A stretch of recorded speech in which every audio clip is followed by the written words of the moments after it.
kita Bapak Ustaz Haji Jafar Al-Hasim di Sayyidina Al Rashid yang tadi kita dan mengusirkan waktu marilah kita sama-sama membaca Alhamdulillah Bismillah untuk memulai kajian kita hari ini. Bismillahirrahmanirrahim. Dan mengusirkan waktu kepada beliau Bapak Ustaz Haji Jafar Al-Hasim kepada beliau Bapak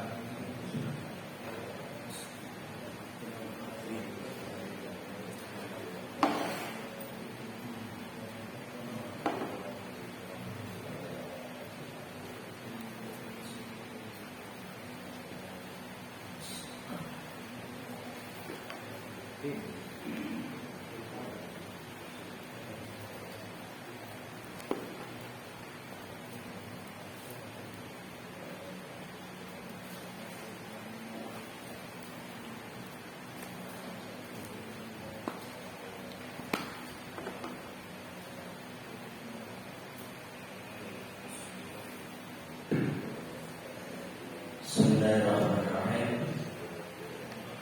Assalamualaikum warahmatullahi wabarakatuh. Waalaikumsalam warahmatullahi wabarakatuh. Innal hamdalillah nahmaduhu wa nasta'inuhu wa nastaghfiruh wa na'udzu billahi min shururi anfusina wa min sayyiati a'malina. May yahdihillahu fala mudilla lahu wa may yudlil fala hadiya lahu.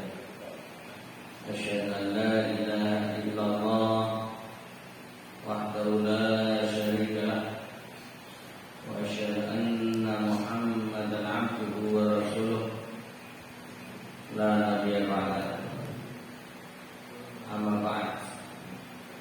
Fa ya ibadallah usikum wa nafsi taqwallah faqad fazal muttaqun. Bagaimana kabarnya Bapak jamaah semuanya? Ini khusus kaum Adam. Saya lihat nggak ada kaum Hawa. Jadi kalau tadi malam saya pengajian, kemarin sore khusus kaum Hawa, nggak ada kaum Bapak.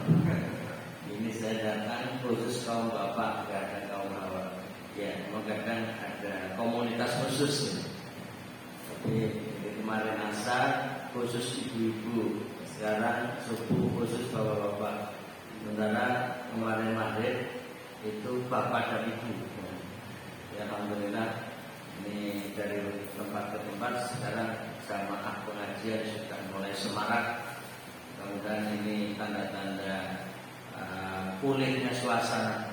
Jadi lepas kita tetap hati-hati, tetap waspada, tetap jaga kesehatan, tapi kita tetap harus optimis bahwa suasana akan kembali normal kembali. Jadi biar tidak terlalu berlama-lama, mau salaman ragu-ragu, mau sholat rapat masih belum mantap, mau kumpul-kumpul masih kurang siap. Nah ini kan secara tidak langsung mental kita down, mental kita sudah terganggu oleh seorang yang cantik namanya Mbak Corona. Ya, virusnya biar agak tidak sangar, tidak mengerikan. Ya, kita sebut saja yang indah-indah, virus Mbak Corona. Baik, ya Bapak jamaah rahimakumullah, kita bersyukur pada Allah Ta'ala pada pagi ini, pada kesempatan kali ini kita dipertemukan kembali. Mudah-mudahan Allah selalu pertemukan kita dimanapun, termasuk nanti fil jannah, di surga Allah. Amin ya rabbal alamin. Mau tak kumpul bareng di surga? Mau sekali ya, teman-teman. Istiqomah di dunia wal amin amin ya rabbal alamin. Salawat dan salam semoga senantiasa terlimpah tercurah pada baginda Rasulullah Muhammad sallallahu alaihi wasallam yang telah sempurna menyampaikan ajaran Islam melalui firman-firman Allah,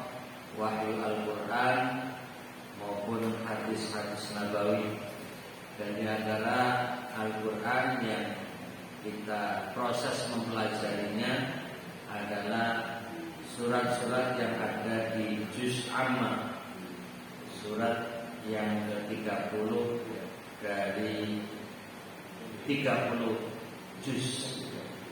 Jadi kita bacanya dari bagian belakang biar terasa hatam duluan. Jadi 30 juz, kita baca juz 30.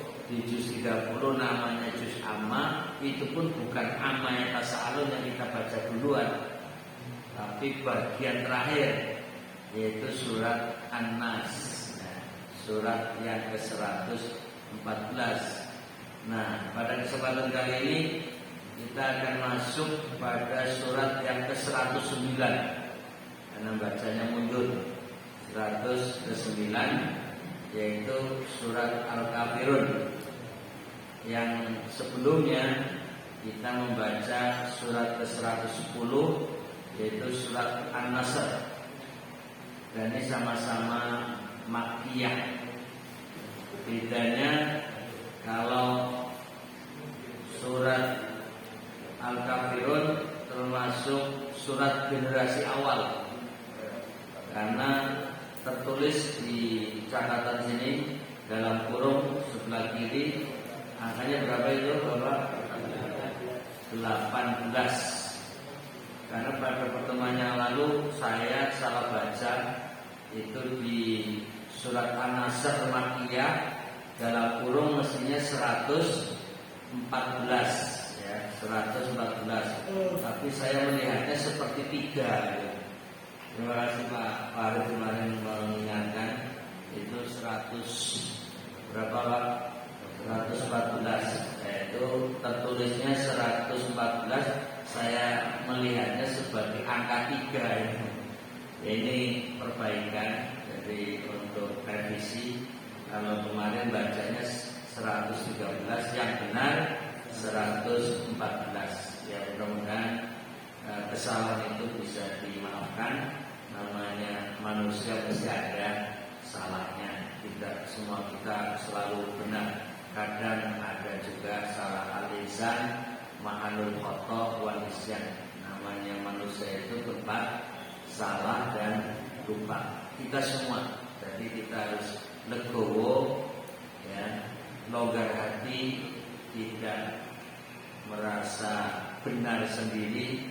Sekalipun mohon maaf posisi saya di sini tidak serta-merta saya selalu benar, bisa jadi saya ada kesalahan. Saya pun terbuka ya, menerima ya, untuk diingatkan kalau lupa dan diluruskan kalau salah ya. Dan kalau ada hal-hal yang kurang baik atau kurang tepat boleh dikritik, tapi kritik yang membangun, bukan untuk menjatuhkan, bukan untuk memojokkan, tapi untuk kebaikan dan kemaslahatan. Jadi bapak-bapak yang berbahagia, kita terbuka saja ya. Jadi tidak ngotot-ngototan, pokoknya harus begini, harus begini.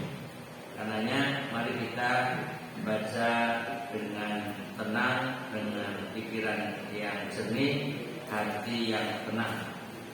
Dan mari kita memulai membaca surat Al-Kafirun, yaitu surat Makkiyah, ayat 6 ayat. Saya kira kita semua sudah hafal, karena ini termasuk surat-surat populer. Apalagi zaman dulu ketika saya masih kecil itu seringkali sholat tarawih itu dari Al-Hakumut, kemudian ke sini kalau sudah Al-Kafirun, ini berarti kurang 3 sholat selesai gitu. Waktu masih anak-anak itu kan menghitung rakaat zaman dulu itu ya, sholatnya itu modelnya pakai surat-surat ya, yang ada di juz sama ini. Kalau sudah imam membaca qul ya ayyuhal kafirun, ramai rampung. Jadi urutannya seperti ini. Saya dari kecil sudah sering mendengar, bahkan ikut menghafal. Sekalipun demikian, Bapak yang berbahagia, kita lihat tulisannya, kita baca dengan tenang, kita pahami dengan teliti, dan mudah-mudahan menjadi ilmu yang bermanfaat dan mendapat pahala yang melimpah. Amin.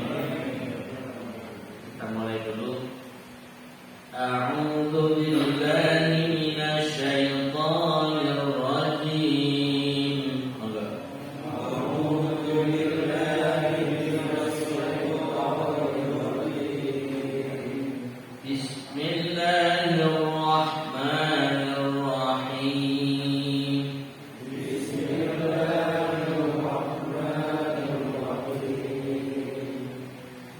Qul ya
lakum dinukum waliyadin. Lakum dinukum waliyadin. Yang terakhir, seringkali kita dengar baca waliyadin. Nah, mestinya wali, waliyan. Seringnya refleks waliyadin, mestinya waliyadin. Jadi li ya. Lakum dinukum waliyadin. Ya, karena memang seringnya hanya dengar sehingga ngertinya waliyadin dan waliyadin. Ya, nanti akan tahu kenapa li bukan wal. Nah, itu dari bahasanya, itu karena untukku ya, untukku. Mari kita simak lagi atau kita baca dari sisi terjemahannya terlebih dahulu. Moga Bapak yang ada hidangannya, minumannya biar santai, silakan diminum dulu. Kayaknya masih hangat, moga bismillahirrahmanirrahim. Moga bismillahirrahmanirrahim.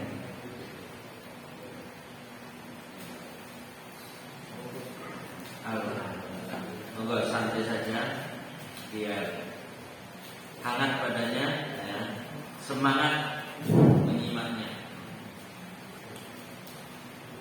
Qul ya ayyuhal kafirun, atau dari bismillah dulu. Bismillahirrahmanirrahim. Dengan nama Allah yang maha pemurah lagi maha penyayang.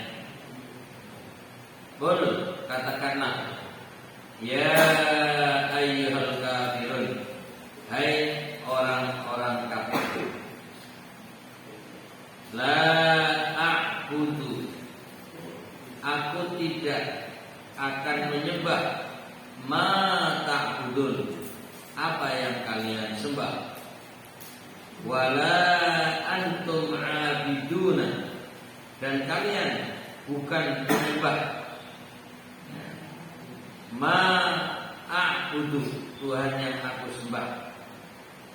Wala ana abidum ma'abattum, dan aku tidak pernah menjadi penyembah apa yang kalian sembah. Wala antum abiduna ma'abud, dan kalian tidak pernah pula menjadi penyembah Tuhan yang aku sembah. Lakum dinukum, untuk kalianlah agama kalian. Waliyadin, dan untuk pulang agama.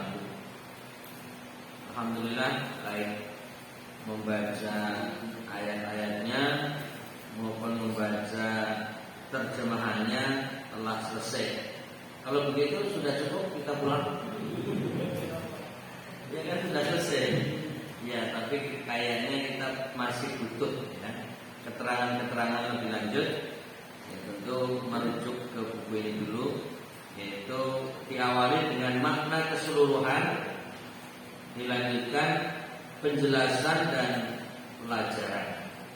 Ini singkat ya, apa yang tertulis singkat ya, nanti mungkin kalau waktunya masih agak longgar bisa kita kasih jeda sedikit, mungkin ada tanya jawab atau mungkin ada semacam diskusi atau ada konfirmasi dan lain sebagainya, tabayun. Mungkin 10 menit atau 5 menit sebelum berakhir nanti bisa ada waktu untuk mendiskusikannya. Jadi kalau ada yang mau bertanya, ada yang mungkin mau meluruskan atau ada hal-hal lain, nanti bisa 10 menit terakhir. Nah, biar kita lancar dulu membaca dan memperhatikan keterangan-keterangannya. Makna keseluruhan. Katakanlah, hai orang-orang kafir, aku tidak akan menyembah berhala-berhala yang kalian sembah, dan kalian tidak akan pula menyembah Allah Subhanahu wa taala yang aku sembah, karena kalian telah menyekutukannya dengan yang lain, yaitu kalian telah menjadikan berhala-berhala sebagai sesembahan kalian di samping Dia. Maka apabila kalian menduga bahwa kalian menyembah Allah, sesungguhnya kalian berdusta, karena kalian menyembahnya dengan menyekutukannya dengan yang lain. Aku tidaklah menyembah seperti penyembahan kalian, dan kalian pun tidak akan menyembah seperti penyembahanku, yaitu mengesahkan Allah. Bagi kalian, ibadah kalian yang kalian taati itu, dan bagi ibadahku yang diridhoi oleh Allah Subhanahu wa taala. Ini tentu penjelasannya bukan sekedar terjemahan, tapi ada namanya tafsirnya.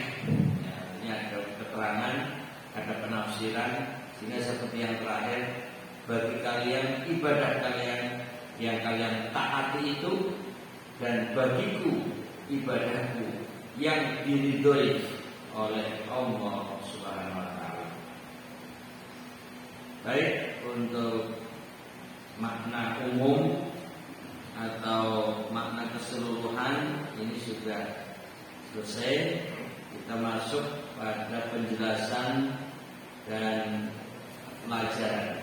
Artinya ada hikmah yang bisa kita petik dari apa yang terkandung di dalam ayat-ayat tersebut. Kita mulai dari sebuah riwayat. Diriwayatkan bahwa ada segolongan orang kafir Quraisy yang berkata kepada Nabi Sallallahu Alaihi Wasallam, "Kemarilah engkau hai Muhammad, ikutilah agama kami, dan kami akan mengikuti agamamu. Kamu sembah Tuhan-Tuhan kami selama setahun, dan kami akan menyembah Tuhanmu dalam waktu yang sama." Nabi Shallallahu Alaihi Wasallam menjawab, "Aku berlindung kepada Allah daripada aku menyekutukan Dia dengan selain Dia. Sebagian di antara mereka berkata, salamilah sebagian di antara Tuhan kami, maka kami akan percaya kepadamu dan akan menyembah Tuhan. Lalu turunlah surah Al-Kafirun ini. Yang kita baca ini namanya Sababun Nuzul. Ya, ini di antara riwayat tentang sebab turunnya surat Al-Kafirun. Sekedar mengingatkan kembali bahwa tidak semua surat atau ayat dalam Al-Quran mesti ada sebab nuzulnya. Ya, untuk mengingat kembali istilahnya, ada ibtidai, ada sababi. Jadi istilah ibtidai itu adalah surat atau ayat yang turun tanpa sebab. Jadi ibtidaun itu mulai. Artinya Allah memulai saja dengan menurunkan surat atau ayat tanpa ada latar belakang yang menyebabkan turun itu. Jadi Allah yang menghendaki untuk menurunkan surat maupun ayat kepada Nabi Muhammad SAW. Maka ayat maupun surat semacam itu istilahnya ibtidai. Ini istilah untuk mempermudah pembagian. Ini namanya ibtidai, yang ini namanya sababi. Kenapa? Karena ada sebab turunnya. Dan sebab turun itu juga berdasarkan riwayat. Sekalipun demikian, ada cerita-cerita yang sebenarnya tidak sesuai, atau bahkan ada golongan atau riwayat, ya, kelompok riwayat yang dhaif atau lemah. Jadi umpamanya ada keterangan ini sebabnya ini sebabnya itu, tapi ternyata sedikit riwayatnya dhaif, lemah, maka tidak serta-merta keterangan berkaitan dengan sebab nuzul itu mesti sahih. Ya. Jadi memang kadang kisah atau cerita bisa dihadirkan, tapi sumber referensinya atau asal muasalnya tidak bisa dipertanggungjawabkan, maka tidak bisa juga diterima. Ya. Nah, itu untuk memahami bahwa surat atau ayat ada dua kemungkinan, sababi atau ibtidai. Nah, berarti surat Al-Kafirun ini ada cerita sebab turun, ya, berarti apa namanya? Sababi, ya, ada penyebabnya. Barusan kita mendengar, menyimak, membaca, jadi ada semacam dialog atau diskusi. Ya, sedikit mundur di masa itu, bahwa surat ini turun ke 18, ya, berarti kan sudah ada ayat atau surat yang turun sebelumnya. Jadi Nabi sebelum jadi Nabi sekalipun sebenarnya tidak ada masalah yang berarti di kalangan orang-orang Mekah. Bahkan seorang Muhammad dari kecil itu sudah terkenal orang yang baik. Seorang Muhammad ketika menjadi pembisnis yang jujur, yang baik. Seorang Muhammad setelah menjadi suami Khadijah, menjadi orang yang dermawan, yang bijak, yang penuh perhatian dengan lingkungan. Seorang Muhammad ketika menghadapi masalah mampu menyelesaikannya di tengah masyarakat dengan bijak, bahkan dapat pujian dengan julukan Al-Amin ketika usia 35 tahun. Jadi di usia 35 tahun mampu meredam pertikaian, rebutan meletakkan batu hitam atau hajar aswad. Jadi para pembesar-pembesar Quraisy tentu usianya, umurnya sudah lebih tua, lebih dewasa, lebih mapan, lebih berpengaruh. itu satu dengan yang lain, masing-masing ketua kabilah menghendaki aku atau kami, saya yang meletakkan. Jadi masing-masing merasa lebih berhak.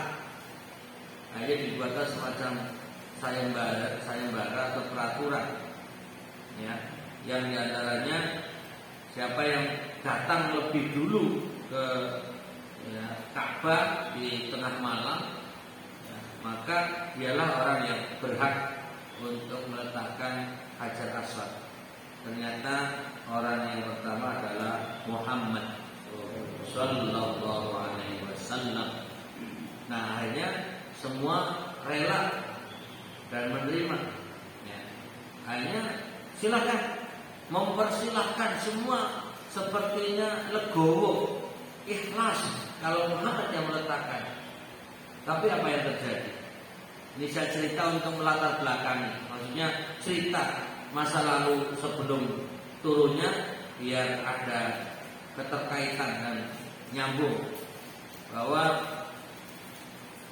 seorang Muhammad sudah dipersilahkan karena belum jadi nabi, belum jadi rasul, usia 35, padahal nanti mendapatkan wahyunya di usia 40 tahun, artinya 5 tahun sebelum menjadi nabi dan rasul ini sudah mendapatkan kesempatan emas, ya, ibaratnya ini pemimpin baru, menjadi orang pilihan terbaik di tengah masyarakat. Dan akhirnya seorang Muhammad yang mendapat kesempatan emas itu tidak serta-merta rakus kesempatan, merasa bangga diri, mumpung, aji mumpung, tidak, tapi justru merangkul semua tokoh, semua ketua, ya, para pembesar Quraisy untuk bisa mewakili satu-satu, atau mereka datang ikut mengangkat, ya, ikut mengangkat Hajar Aswad, gotong royong. Ini mengangkat bareng dengan Nabi yang selalu biasa membawa semacam riga itu ya semacam sorban semacam ini, digelar, dibuka, lalu Hajar Aswad atau batunya taruh di atasnya. Masing-masing kabilah, ketua kabilah bisa megang saja sudah bangga sekali, sudah merasa wah aku ikut meletakkan atau ikut mengangkat. Singkat cerita, dan ini saya yakin bapak-bapak semuanya sudah benar-benar sudah baca, sudah hafal, sudah paham, tapi ini murojaah, mengingat kembali biar ya kita menyambungkan antara surat Al-Kafirun dengan cerita sebelumnya, bahwa ternyata mereka merasa berterima kasih kepada Muhammad karena sudah mampu meredam suasana, mampu mendamaikan keadaan, dan disebut akhirnya julukan Al-Amin, orang yang terpercaya, orang yang jujur, orang yang bijak, dan seterusnya. Artinya seorang Muhammad sudah menjadi orang yang baik, bahkan dijuluki Al-Amin, dan mereka percaya semuanya, tidak ada perdebatan, tidak ada penolakan, tidak ada permusuhan, damai-damai saja. Tapi begitu Allah memberi wahyu Al-Quran, ya, dari surat Al-Alaq, Iqra, ya, kemudian terus ada surat-surat lain yang turun, ada Nun, wal qalam wa ma yasturun, ada surat yang sudah kita baca sebelumnya Tabar, atau ada surat-surat lainnya, sampai akhirnya disinilah masyarakat mulai merasa tanda kutip gerah. Jadi mereka secara bijak juga tidak serta-merta langsung memusuhi Muhammad secara pribadi, karena mereka sudah mengakui kebaikan Muhammad. Makanya ada kesan di sini dialog, ya, dialog, yaitu dengan mengajak Muhammad. Jadi ketika mereka mengatakan, kemarilah wahai Muhammad, ikutilah agama kami. Ini kan semacam cara komunikasi yang baik. Pihak mereka sendiri sudah ada semacam ajakan. Ayo kita gantian. Pada satu kesempatan kamu ikut ya tata cara ibadah kami. Nanti pada waktu kamu beribadah, kami ikut tata cara ibadahmu. Ini sekilas itu kayaknya baik atau tidak? Sekilas itu. Baik. Ya, ajakannya baik. Toleran gitu kan? Apa itu namanya? Saling pengertian, ya, saling merasa ya bahwa kami dari kamu, kamu dari kami, ada semacam kebersamaan atau apalah istilahnya, bahwa seakan-akan ini solusi terbaik. Tapi ternyata apa yang dikehendaki mereka, orang-orang warga Quraisy, tidak sesuai apa yang Allah kehendaki. Inilah yang kemudian Allah beri petunjuk kepada Nabi Muhammad SAW dengan menurunkan surat Al-Kafir ini. Artinya penggunaan kata kita juga harus mengikuti apa yang telah diterapkan Al-Quran. Gak usah khawatir, gak usah ragu, ya, takut menyinggung perasaan pihak lain. Ini artinya bahwa memang Al-Quran sudah menggunakan kata Al-Kafirun. Jadi secara bahasa mereka yang menutup diri menerima kebenaran. Itu arti al-kafir. Al-kafirun, orang-orang yang menutup diri untuk menerima kebenaran. Tapi kesannya kan kalau kita mendengar kata kafir kayak bermusuhan gitu. Jadi sebenarnya ini kata yang kalau ditelusuri dan dipahami sangat lembut sebenarnya kata kafir itu. Loh kok bisa? Ya karena hanya mengatakan ini loh kebaikan, lalu menolak. Jadi bukan kita yang memaksa, tapi dia sendiri yang menutup diri. Itulah kafir. Jadi jangan salah paham, kata kafir itu langsung kamu penjahat, bukan begitu. Maka kita nggak usah ragu-ragu menggunakan istilah kafir. Kalau paham, itu sebenarnya justru menunjukkan ini kebaikan, kamu menutup diri menerima kebaikan, itu disebut kafir. Berarti dia sendiri. Jadi kafir kembali kepada orangnya, bukan kepada yang mengajak. Jadi kalau kita dia kafir, itu berarti dia menutup diri. Nah ini Al-Quran kemudian menggunakan kata al-kafirun ya, sebagai istilah untuk orang-orang yang tidak mau ya, mentauhidkan Allah, mengesahkan Allah, menyembah Allah dengan cara yang Allah ajarkan. Tapi mereka malah menginginkan kebersamaan. Nah, makanya tadi kedengarannya baik, bersama-sama, ya, istilahnya ibadah bersama, doa bersama, itu seperti solusi terbaik. Tapi ternyata Allah tidak menghendaki seperti itu. Nah pertanyaannya adalah kita mau mengikuti kehendak Allah atau mengikuti kehendak manusia yang seakan-akan itu kebaikan. Nah ini. Kalau kita bandingkan kan keinginan orang Quraisy itu baik loh. Ayo Muhammad kemari, kamu datang ke sini ya, di Ka'bah, di situ ada berhala-berhala, ya kita ikuti aturan nenek moyang lah. Kok kamu lahir di sini, kamu dari kecil hidup di sini, kamu tahu bagaimana ibadah kami. Ayo ikut kami. Karena diceritakan seorang Muhammad dari kecil tidak pernah menyembah berhala, tapi kan tahu ya bagaimana adat istiadat, tata cara peribadatan masyarakat lokal, masyarakat setempat itu ya ngerti. Tapi tidak serta-merta seorang Muhammad kecil, seorang Muhammad muda, saya menggunakan Muhammad ini cerita karena masa lalunya. Nanti setelah jadi Nabi, kita tentunya mengiringi Muhammad Sallallahu Alaihi Wasallam. Ini hanya karena untuk menggambarkan alur cerita. Jadi tidak mengikuti cara ibadah mereka, ya. Sehingga mereka ajak. Nah, dan mereka seperti terbuka. Yuk, ketika kamu punya tata cara ibadah baru, jadi bagi orang-orang Mekah, apa yang disampaikan oleh Nabi Muhammad SAW itu hal baru, tata cara yang tidak pernah dilakukan oleh nenek moyang.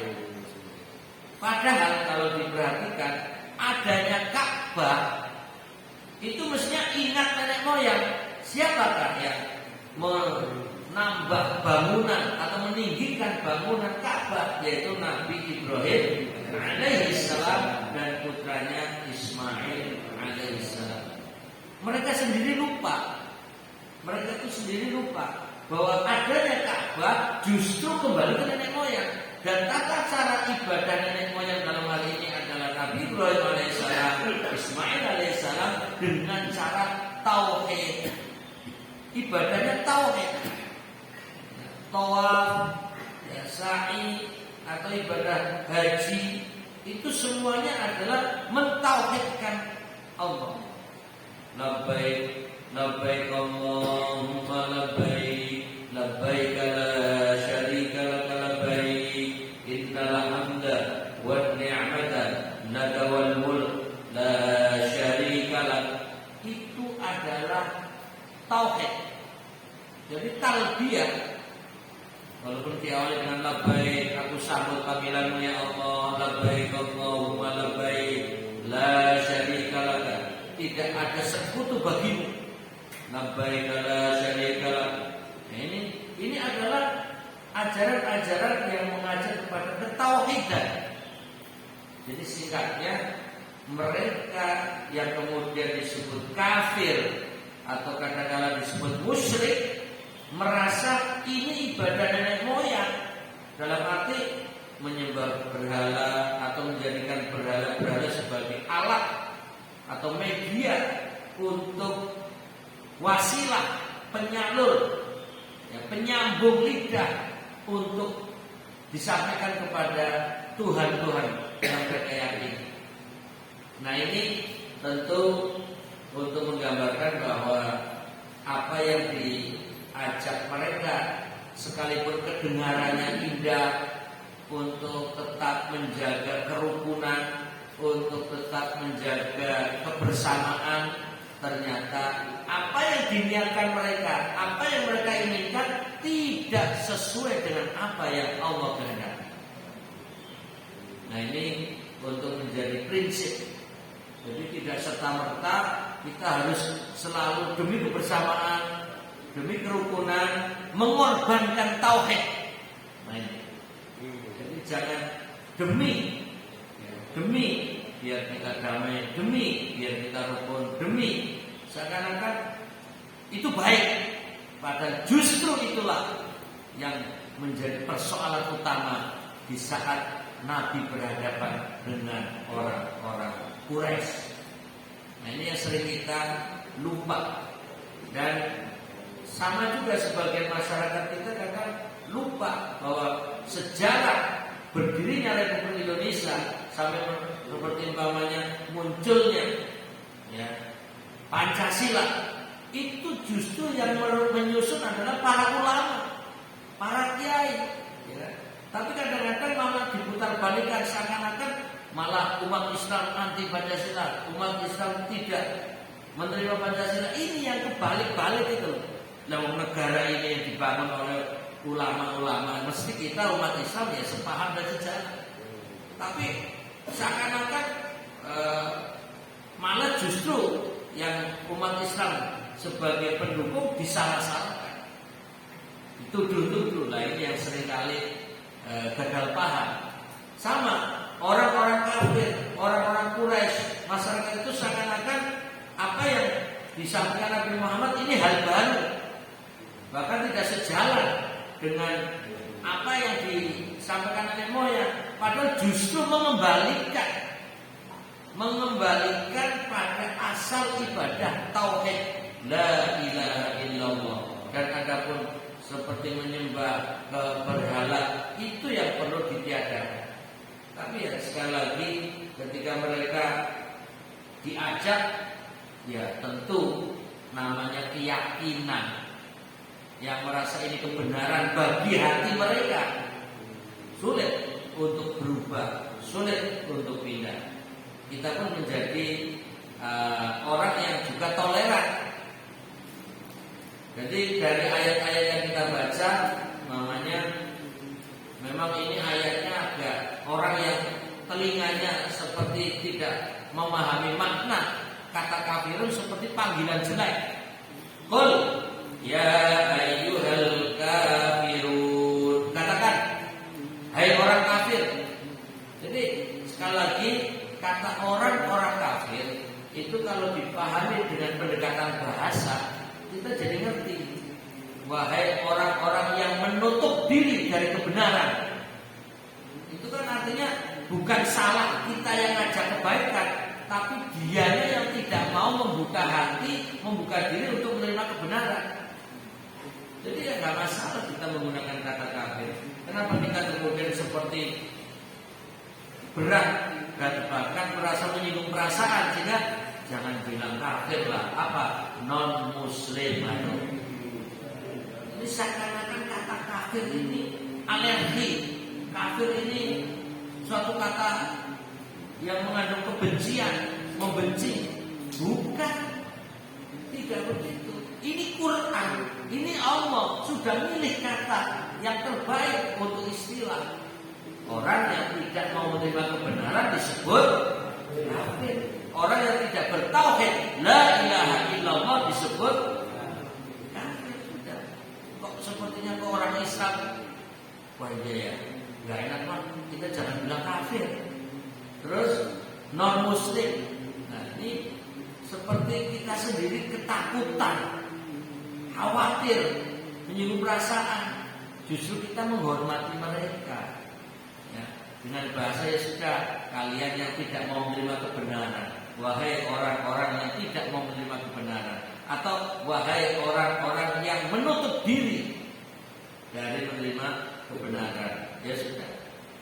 Kemudian diajak dialog di sini, maka la a'budu ma ta'budun. Ketika ajakan itu disampaikan kepada Nabi Muhammad SAW, maka Allah membimbing, katakan kepada mereka, aku tidak akan menyembah la a'budu ma ta'budun, apa yang kalian sembah.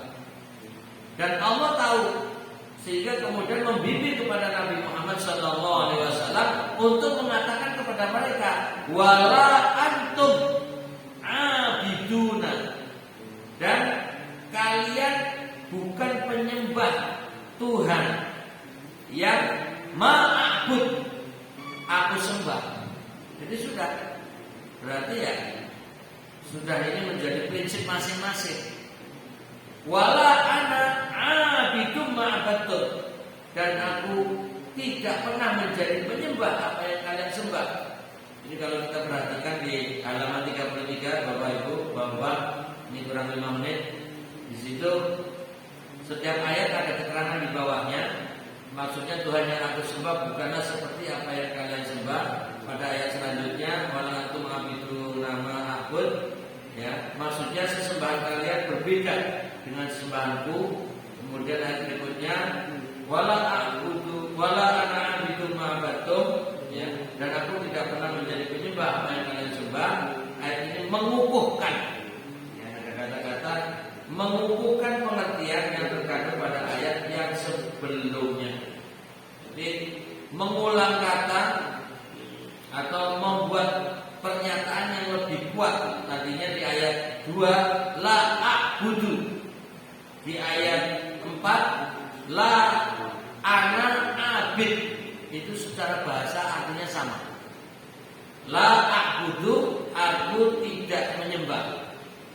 La ana abid, aku tidak pernah menjadi penyembah. Jadi kalau dalam bahasa Arab itu ayat 2 namanya fi'lun mudhari. Ya. A'budu, menyembah. Aku sedang menyembah. La a'budu, aku sedang atau aku tidak akan menyembah. Nah, kemudian di ayat yang keempat, la ana abid. La ana abid, dan aku tidak pernah menjadi penyembah. Jadi abid itu penyembah. Ya, secara bahasa sama sebenarnya, cuma redaksinya yang berbeda. Ini juga untuk menggambarkan bahwa Allah di dalam menyampaikan ayat kepada Nabi Muhammad SAW biar ada variasi kosakata, walaupun terkadang maknanya sama, tapi lalu diberi keterangan sebagai mengukuhkan pengertian. Jadi kalau dalam istilah Arabnya taukid, penguat. Ya. Taukid, ada tauhid, ada taukid. Jadi tauhid itu mengesahkan Allah, taukid menguatkan, mengukuhkan. Bahwa kata ini untuk menegaskan bahwa aku tidak akan menjadi penyembah ma'abattum, apa yang kalian telah sembah. Ini untuk menunjukkan prinsip yang kuat. Satu sisi kita tetap menjaga damai, menjaga kerukunan, tapi dengan prinsip kita masing-masing punya tata cara ibadah sendiri-sendiri. Gak usah campur aduk. Demi perdamaian, demi kerukunan, demi kebersamaan, gonta-ganti tempat.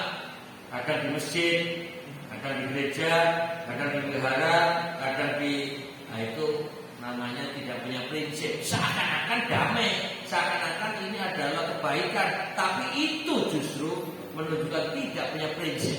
Ya sudah, yang mau nyembah tempat lain silakan. Kita tetap di masjid, sudah. Kita saling menghargai, saling menghormati, tanpa harus saling mencampur adukan. Karenanya kalimat terakhir di dalam ayat ini, lakum dinukum waliyadin. Ini untuk kalian agama kalian dan untuk pula agamaku. Jadi di sini tadi sebelumnya ayat wala antum abiduna ma'abud, ini juga sama seperti ayat yang ketiga, yaitu ayat yang kelima dengan ayat yang ketiga itu satu nada untuk pengukuhan. Kemudian kalimat terakhir di ayat ke-6 ini kata prinsip. Ya, kalau istilah sekarang isinya toleran, bahwa lakum dinukum, untuk kalianlah agama kalian. Jadi lakum dalam bahasa Arab, ya, ini mestinya ada namanya mubtada dan khobar. Jadi kata pertama lalu kata kedua sebagai pokok kalimat. Di sini mestinya dinukum lakum, agama kalian bagi kalian. Kemudian dini li. Jadi sebenarnya ada dua kalimat. Ketika urutan aslinya dinukum, agamamu, agama kalian. Lakum, ya khusus bagi kalian. Tapi kemudian dibalik, lakum, dinukum. Ini untuk stressing, untuk menegaskan atau untuk memperkuat bagi kalian, ya agama kalian. Jadi biar sendiri-sendiri, nggak usah campur aduk. Kemudian aslinya dini, ya kan, aslinya wa dan dini, ada yaknya. Terus li, agamaku, ya milikku, untukku. Nah lalu dibalik, li dini, ya, untukku, agamaku. Tapi kemudian bacanya dibaca ya, karena biar nyambung dengan kata sesudahnya. Mestinya kan lidin, dengan mestinya gini, walidin, itu aslinya. Atau aslinya walidini, itu aslinya begitu. Tapi huruf yang dini itu yaknya dihilangkan. Ya, Makanya harokatnya kasroh di situ. Itu maksudnya ada huruf ya tapi dihilangkan karena mesti orang paham.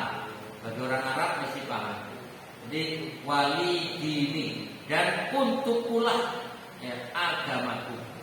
Ya dari sini kita semua sudah paham bahwa kebebasan beragama ini telah ditetapkan oleh Islam sejak 14 abad yang lalu. Sedangkan dunia kehilangan prinsip ini selama berabad-abad. Sebagai akibat kehilangan prinsip ini timbullah pembantaian-pembantaian yang memakan korban jutaan manusia. Jadi ingin mengatakan bahwa sebenarnya surat Al-Kafirun ini justru menetapkan kebebasan berakidah, kebebasan berkeyakinan. Jadi ini justru prinsip-prinsip perdamaian, prinsip-prinsip toleransi. Ya sudah, kalau kalian tetap punya keyakinan, ya silakan. Kami juga punya keyakinan. Sudahlah, tidak usah saling mengganggu, tidak usahlah saling memaksa. Kita juga punya prinsip la ikroha, tidak ada paksaan dalam agama. Jadi kalau semua orang punya keyakinan demikian, sebenarnya damai, tidak ada paksaan. Justru ini ayat-ayat perdamaian, ayat-ayat toleransi. Sekalipun secara bahasa istilahnya judulnya surat Al-Kafirun. Ya sudah, nggak boleh surat non muslim, ya nggak usah begitulah. Udah tegas saja. Ini surat namanya Al-Kafirun. Sudah, orang-orang kafir. Nggak usah dirubah. Ya, justru isinya itu indah sekali. Surat yang mengandung ayat-ayat perdamaian. Nah demikian, ini monggo kalau ada sesuatu hal yang ingin disampaikan, ya, tanya jawab mungkin karena sudah melebihi batas waktu yang 5 menit. Monggo ada pertanyaan atau ada masukan, ada sesuatu terbuka saja. Ya, monggo silakan, saya kasih waktu. Monggo silakan Bapak. Ada 3 tapi pendek-pendek. Oke. Yang pertama, mengapa tidak ada dalam programnya? Maaf sambil minum Pak. Jangan di surat yang lain ada. Kemudian yang kedua, ya ayyuhal kafirin, apa boleh? Maksud saya bedanya kafirin dan kafirun apa? Muslimun apa? Kemudian yang ketiga, kata ketiga itu anak pakai alif, bahasa pendek. Wala anak. Terima kasih. Ya. Mohon maaf Bapak. Tadi yang pertama pertanyaannya terkait dengan oh iya ya. Dalam ayat surat sebelumnya ada ya? Semua ada. Semua ada. Wah ini kalau ini kembali kepada penerbit ini. Ya ini. Baik, terima kasih Bapak. Ya baik, untuk kaitannya dengan mufradat ini mungkin saya sendiri tidak tahu kenapa kok ada tidak ada. Apakah memang dari buku aslinya ini kan terjemah. Jadi apakah dari aslinya memang tidak ada sehingga tidak disatukan atau dipersingkat sehingga ditiadakan, atau mungkin secara kosakatanya dianggap semuanya sudah jelas sehingga dianggap tidak perlu diberi keterangan kata per kata. Allah alam. Ya, yang jelas kalau berkaitan dengan itu memang harus ngecek kembali apakah buku aslinya tidak ada, dan kalau tidak ada kenapa, itu juga kembali kepada penulisnya. Tapi kalau di aslinya ada tapi kenapa kok tidak ada di terjemahannya, ini kembali kepada penerjemah. Kenapa si penerjemah tidak mencantumkan? Atau kalau penerjemahnya ternyata juga mencantumkan, kok tidak ada di sini, kembali ke penerbitnya. Nah itu harus diurut itu. Jadi untuk tabayunnya kepada penerbit ini panjang. Tapi ya mudah-mudahan sekalipun tanpa ada mufradat atau kosakatanya bisa mendapatkan maknanya dari terjemahannya. Kemudian yang kedua berkaitan dengan lupa lagi Pak. Apa tadi? Kata kafirin ya. Ya, dalam bahasa Arab itu ada namanya marfu dan mansub. Ada istilah marfu dan mansub. Nah, di sini kata al-kafir ya, aslinya al-kafiru. Kata al-kafiru pakai ru belakangnya. Ini untuk menunjukkan mufrad atau satu orang. Tapi kemudian kalau dijamakkan ini menjadi jamak mudzakkar salim. Sehingga dengan menambahi wawu dan nun maka jadi al-kafiruna. Jadi marfu'nya rofa'nya dengan wawu. Jadi wawunya itu sebagai tanda bahwa ini marfu'.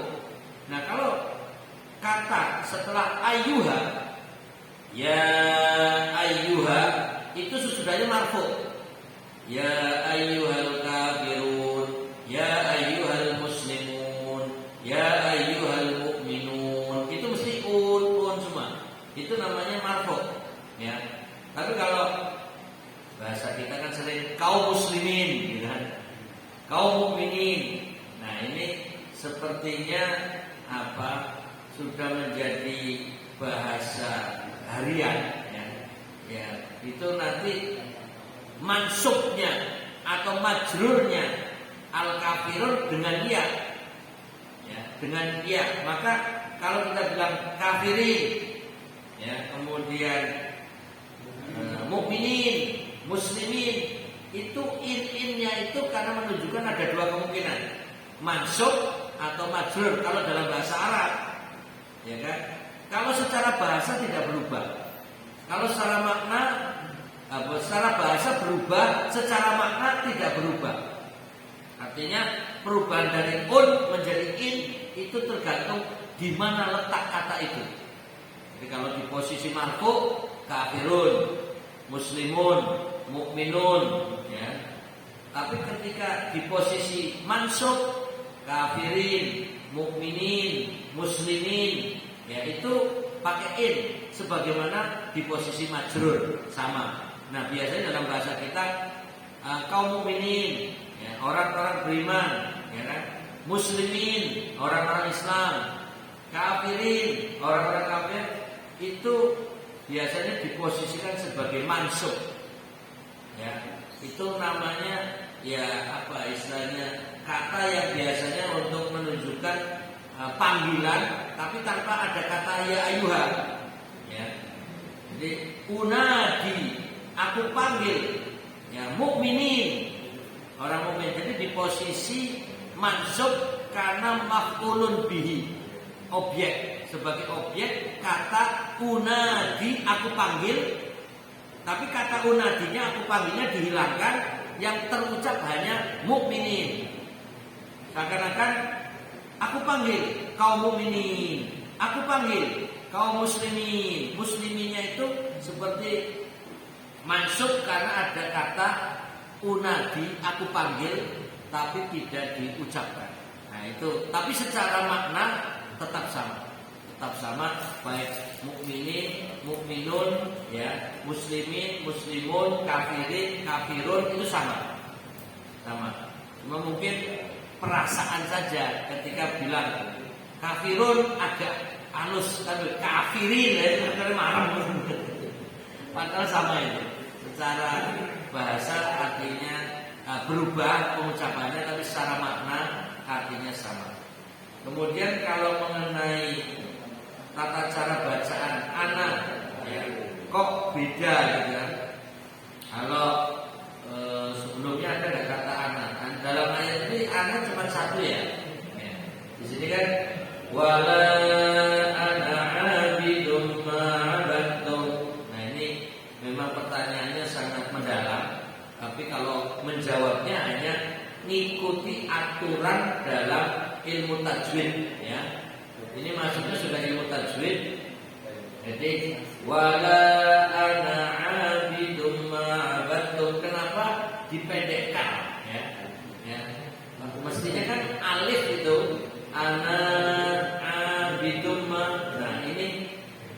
mengenai penyebabnya ini perlu ditinjau kembali dari sisi kenapanya, karena ini biasanya hubungannya dengan huruf-huruf yang akan dibaca sudahnya, ya kan?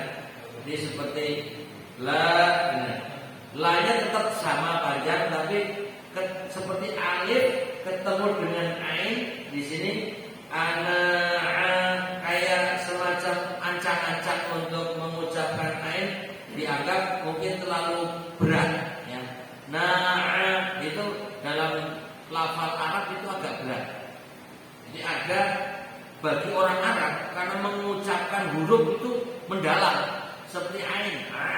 Kalau kita kan bacanya enteng-enteng saja, la a'budu itu kan terlalu ringan kita ini. Ana abidu ini terlalu ringan. Bagi orang Arab ini berat. Ana itu berat di tenggorokan itu. Maka biar seperti tidak terlalu memberatkan habis panjang, langsung menenggelamkan ke tenggorokan, itu agak repot dan berat, maka ditiadakan. Jadi namanya tahfif, peringanan, untuk meringankan pengucapan. Yaitu sering seperti Bismillah, ya. Bismillah itu kalau penulisannya mestinya Bismillah, mestinya Bismillah, tapi langsung Bismillah. Itu ditiadakan hamzahnya untuk memperingan, untuk mempermudah pengucapan dan penulisan. Kemudian ada beberapa kata yang sering dihilangkan. Nah, kalau di sini tulisannya tetap, tapi bacaannya ditiadakan tahfifan lin nutqi, untuk meringankan ucapan. Ini karena bagi orang Arab ini berat. Gitu. Ini berat. Tapi bagi kita sih kayaknya nggak ada beban itu. Karena kalau kita ngomong bahasa Indonesia itu lidahnya cuma naik turun gitu. Saya pergi ke pasar untuk berbelanja, sepulangnya saya jalan-jalan. Itu kayaknya lidahnya cuma naik turun. Tapi kalau orang Arab, ana adhabu ila suq li ashtariya. Jadi ada tebal, tipis, dalam, keluar, naik, turun. Nah, itu makanya berat. Jadi untuk menjawab ini, maka ini tahfifan, untuk meringankan. Tapi begitu dihentikan, dikembalikan ke aslinya. Umpamanya wala ana, umpamanya itu nanya tetap panjang kalau diberhentikan. Tapi kalau disambungkan, dihilangkan. Wala ana gitu. Tapi kalau berhenti, wala ana panjang. Nah, saya kira ini sebagai keterangan, mudah-mudahan menambah manfaat buat kita semuanya. Terima kasih Bapak, dan terima kasih kepada jamaah semuanya yang begitu antusias dan tetap ikhlas walaupun waktunya memanjang. Tetap semangat ya Bapak, tetap ikhlas. Alhamdulillah. Sampai jumpa lagi pada pertemuan yang akan datang. Mudah-mudahan tetap sehat walafiat, tetap semangat. Ya, mudah-mudahan Allah memberi keberkahan kepada kita semuanya. Amin ya rabbal alamin. Rabbana